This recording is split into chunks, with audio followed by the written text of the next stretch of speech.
اعوذ باللہ من الشیطان الرجیم بسم اللہ الرحمن الرحیم۔ السلام علیکم ورحمۃ اللہ وبرکاتہ۔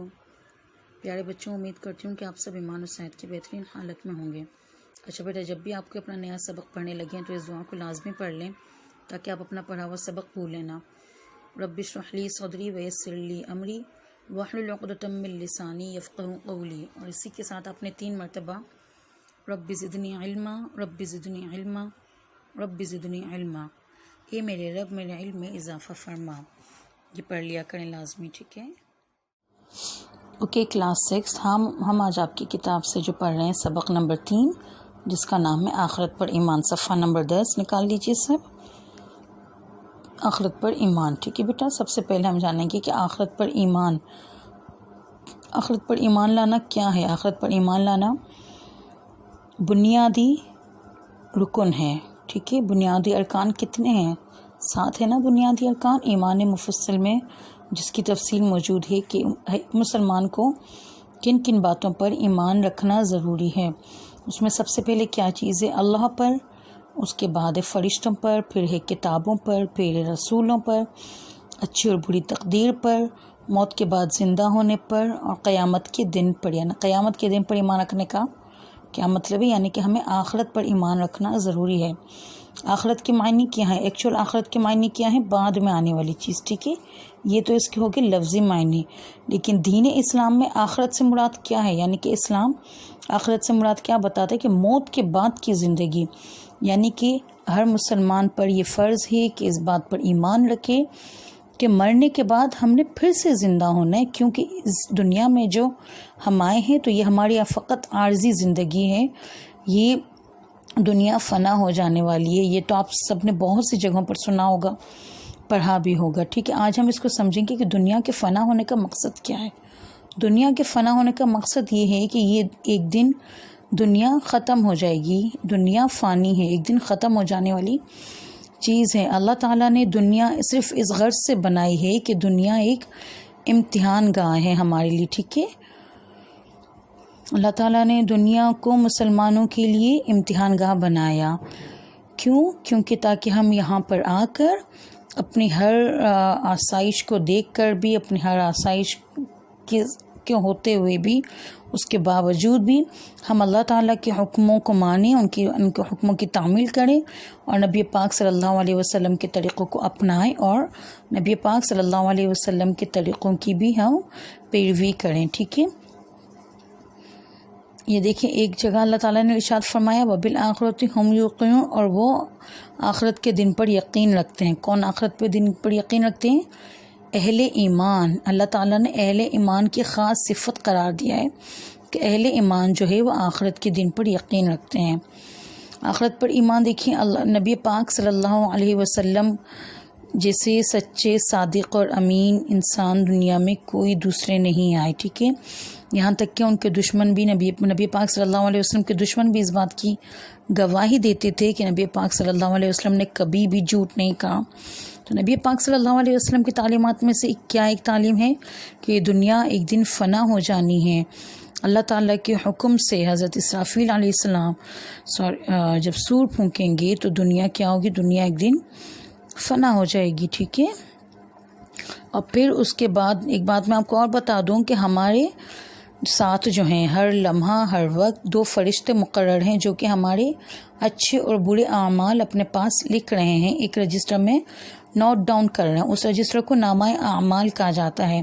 ان 2 فرشتوں کے نام کیا ہے؟ کرامن کاتبین۔ ان 2 فرشتوں کے نام کیا ہے؟ کرامن کاتبین، ٹھیک ہے؟ اور وہ دونوں فرشتے ہمارے اعمال نامے میں ہماری اچھی اور بری چیزیں لکھ رہے ہیں، جن کے بدلے میں دیکھیں اس دن دنیا میں کیے گئے اعمال کا حساب لیں گے۔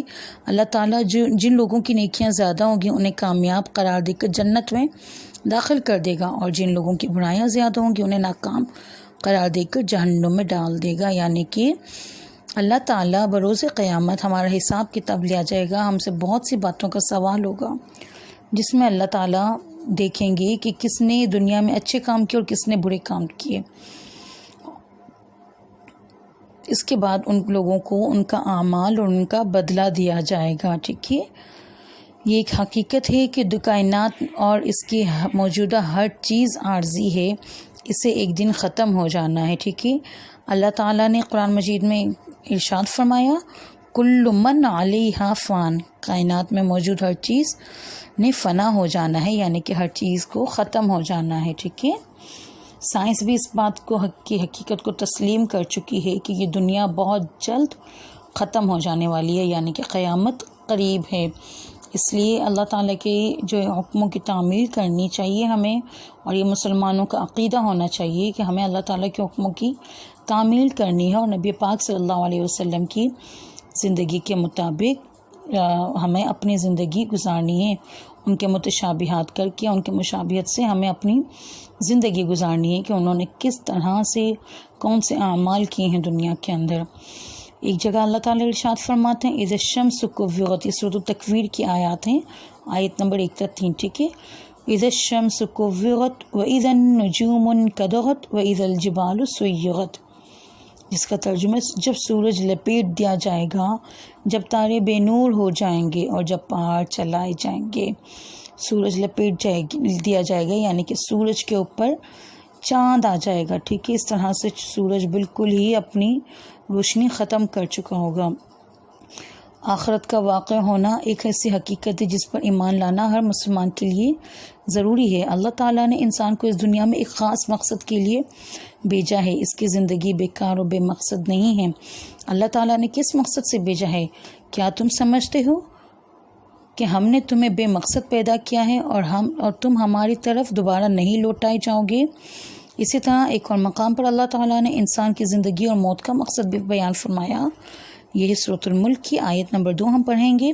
الذی خلق الموت والحیات لیبلوکم ایکم احسن عملا، وہی ذات ہے جس نے زندگی اور موت کو اس لیے پیدا کیا کہ وہ تمہاری آزمائش کرے کہ تم میں سے کون اچھی عمل کرتا ہے۔ یہ دیکھیے، تمہاری آزمائش کرے۔ آزمائش کرنے کا کیا مقصد ہے کہ ایک حدیث ہے جس کا میں مفہوم بیان کروں گی، حدیث شریف ہے الدنیا سجن المؤمن و جنت الکافر، یعنی کہ دنیا مومن کے لیے قید خانہ اور کافر کے لیے جنت ہے۔ آپ نے دیکھا ہوگا فورن کنٹریز میں یورپین جو ہیں وہ ان کے پاس ہر قسم کی آسائش موجود ہے، ان کو حلال حرام کسی بھی چیز کی پہچان نہیں، ہر آسائش موجود ہے، اور وہ ہر گناہ کا کام، ہر حرام کام وہ حرام کھاتے ہیں، حرام پیتے ہیں، اس کے علاوہ وہ حرام رزق کماتے ہیں، وہ ہر کام حرام کر رہے ہوتے ہیں، جبکہ یہ ساری سہولتیں ہمارے پاس بھی میسر ہیں نا، ہمارے یہاں بھی ہر چیز موجود ہے، لیکن ہم اللہ تعالیٰ کے حکموں کو جو ہے تعمیل کرتے ہیں کہ اللہ تعالیٰ نے جس چیز کو حرام قرار دیا ہے ہم اس کو بالکل بھی استعمال نہیں کرتے۔ تو یہ وہ آزمائش ہے جو کہ ہم نے میسر ہونے کے باوجود بھی ہم اللہ تعالیٰ کے حکموں کی وجہ سے ہم وہ کام نہیں کر رہے، ہم جو ہے انشاءاللہ اللہ تعالیٰ کی آزمائش میں پورے اتریں گے، کیونکہ ہم تو آئے ہیں دنیا میں امتحان دینے کے لیے، ہے نا بیٹا۔ یعنی انسان کو دنیا میں امتحان اور آزمائش کی غرض سے پیدا کیا گیا ہے، اور اسی امتحان کے نتیجے کے لیے ایک دن مقرر کیا گیا۔ اچھا یہاں دیکھیں، امتحان کے نتیجے کے لیے ایک دن مقرر کیا گیا۔ دیکھیں جب ہمارے ایگزامس ہوتے ہیں، چاہے وہ اسکول کے ہوں، مدرسہ کے ہوں، کہیں کے بھی ایگزامس ہوں، تو پھر ایک دن رزلٹ کا ایک دن بھی اناؤنس کیا جاتا ہے نا۔ تو اسی طرح سے اس وقت ہم امتحان دے رہے ہیں دنیا میں، ایسے رہو جیسے کہ کوئی مسافر یا رہ گزر رہتا ہے۔ جب ہم اپنے گھر سے ہم کسی کے گھر جاتے ہیں، کہیں نکلتے ہیں، تو وہ ہماری منزل تو نہیں ہوتی نا بیٹا۔ ہماری منزل کیا ہوتی ہے کہ جب ہم پھر سے پلٹ کر اپنے گھر آتے ہیں تبھی ہم اپنے منزل کو پہنچتے ہیں۔ تو ہم پیدا ہو کر آئے ہیں دنیا میں، بے شک اس دنیا میں ہم نے زندگی کیسے گزارنی ہے یہ ہم جانتے ہیں۔ کیونکہ ہماری منزل کیا ہے؟ آخرت۔ اسی لیے اپنے اعمال کو انشاءاللہ تعالیٰ ہم اچھا بنائیں گے، ہر ممکن کوشش کریں گے کہ نبی پاک صلی اللہ علیہ وسلم کی سنتوں پر عمل کریں گے، اور آخرت پر ایمان رکھنا، آخرت پر یقین رکھنا ایمان کا یہ بنیادی رکن ہے، ایمان کا تقاضا ہے آخرت پر یقین رکھنا۔ امید کرتی ہوں بیٹا کہ آپ کو یہ چیپٹر بہت اچھی طرح سمجھ میں آیا ہوگا، اور ہم اور آپ ہر ممکن کوشش کریں گے۔ اس دعا کے ساتھ اس چیپٹر کو ختم کرتی ہوں کہ اللہ تعالیٰ ہم سب کو نبی پاک صلی اللہ علیہ وسلم کی سنتوں پر عمل کرنے کی توفیق عطا فرمائے، اور اللہ تعالیٰ کے حکموں پر جو ہے حکموں کی تعمیل کرنے کی توفیق عطا فرمائے۔ وآخر دعوانا ان الحمد للہ رب العالمین برحمتک یا ارحم الراحمین۔